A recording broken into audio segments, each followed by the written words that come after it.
Aku tak pernah bertanya kepada muridku, apa manfaat kamu belajar? Tak perlu. Dan aku pun tak perlu bertanya kepada orang yang meminjam payung dariku. Apa manfaat kau meminjam payung? Ya, kita hanya memberi pelajaran pada para siswa. Kita hanya memberikan pinjaman payung. Selebihnya, karma kita masing-masing yang bekerja. Jadi, Bapak Ibu, Sobat Muda, ketika kita berbuat baik kepada orang lain, perlukah kita bertanya, apa manfaat yang kau terima dari kebaikan orang lain? Tinggal orang itulah yang menilai punya manfaat atau tidak dari belajar yang diperoleh dari orang lain. Bapak Ibu, Sobat Muda, dalam kitab suci Dhammapada, syair 258 dikatakan demikian. Bukan sekadar karena bicara banyak, seseorang disebut bijaksanawan, melainkan ia yang tentram, tidak bermusuh, dan tidak berpenakut. Itulah disebut bijaksanawan. Demikian pula kita pada hari ini. Kalau kita memang tak pernah banyak bicara, jangan khawatir orang lain bilang bodoh. Karena apa?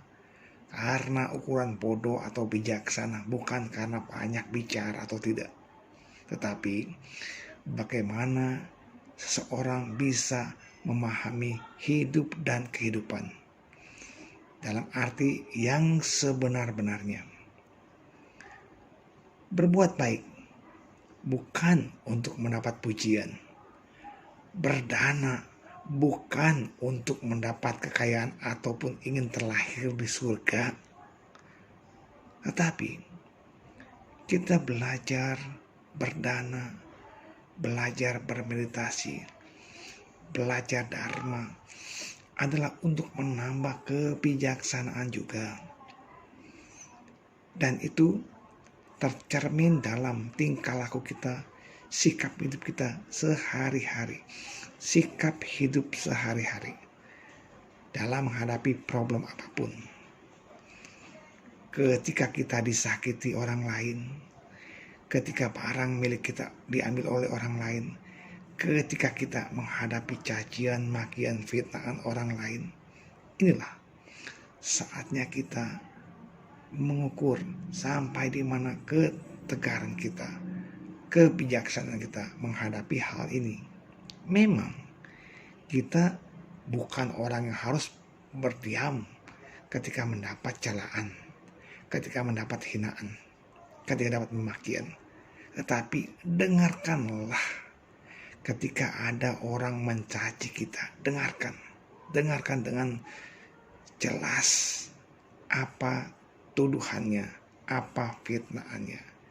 Setelah dengar dengan jelas, halo Bapak Ibu Sobat Muda, terangkan, jelaskan kalau hal itu tidak kita perbuat.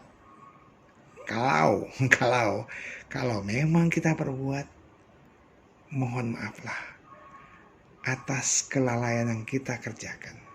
Ini kita harus mengakui kalau memang kita salah, kita keliru. Bukan berarti karena mengenal dharma kita lantas berpikir, ini karma buruk saya yang berbuah, biarkan, saya tak perlu berbuat karma baik lagi. Jangan begitu. Tetapi manfaatkanlah. Kita pun memberikan penjelasan kepada orang yang memang salah paham tentang kita. Kita sudah berbuat yang terbaik. kok masih ada orang memfitnah saya? Itulah dunia. Ya. Sobat muda, dalam kitab suci Dhammapada syair 282 dikatakan demikian. Kebijaksanaan tumbuh karena mengolahnya. Kebijaksanaan padam karena menelantarkannya. Ia yang telah mengetahui kedua jalan, jalan kemajuan dan jalan kemerosotan, itu patut menempatkan diri sejauh kebijaksanaan dapat berkembang. Oleh karena itu, sekarang kita masih punya waktu untuk berbuat baik. Kerjakan. Jangan tunggu tua, jangan nunggu sakit, jangan nunggu tak berdaya, baru mau berbuat baik, baru mau mengembangkan kebijaksanaan. Jalankan sekarang. Dengan apa? Ya, tentu saja dengan bergaul kepada orang yang bijaksana, bertanya juga kepada orang bijaksana tentang hal-hal mana yang patut dikerjakan dan yang patut dihindari. Bapak Ibu sobat muda, waktu itu bagaikan emas bagi orang-orang bijaksana, tetapi bagi orang bodoh waktu itu tak berharga. Kita renungkan, waktu yang berjalan sejak pagi, siang, sore, dan malam, kalau hanya kita lewati tanpa kebaikan, sia-sia hidup kita. Kalau cuma memupuk harta, mencari harta, apakah kita akan membawanya pada saat ajal nanti? Tidak. Harta yang kita miliki saat ini, kita manfaatkan untuk kebaikan. Puaslah dengan apa yang telah kita miliki dan kembangkan menjadi jasa-jasa kebaikan, termasuk tekad-tekad dalam berbuat baik, termasuk semangat-semangat dalam berbuat baik. Kembangkan, termasuk kesabaran ketika menghadapi kesulitan. Tak ada kata menyerah untuk kita terus mengembangkan kebaikan. Karena apa? Karena hanya kebaikan, karena hanya jasa yang mampu melindungi kita dari hal-hal buruk. Termasuk pada hari ini kita masih punya umur panjang, masih bisa sehat, masih bisa bertemu dengan orang-orang bijaksana, dan masih bisa belajar dharma. Semoga waktu kita yang berharga ini semakin punya manfaat buat kita dan orang lain. Semoga semua makhluk hidup berbahagia. Sadu, sadu, sadu.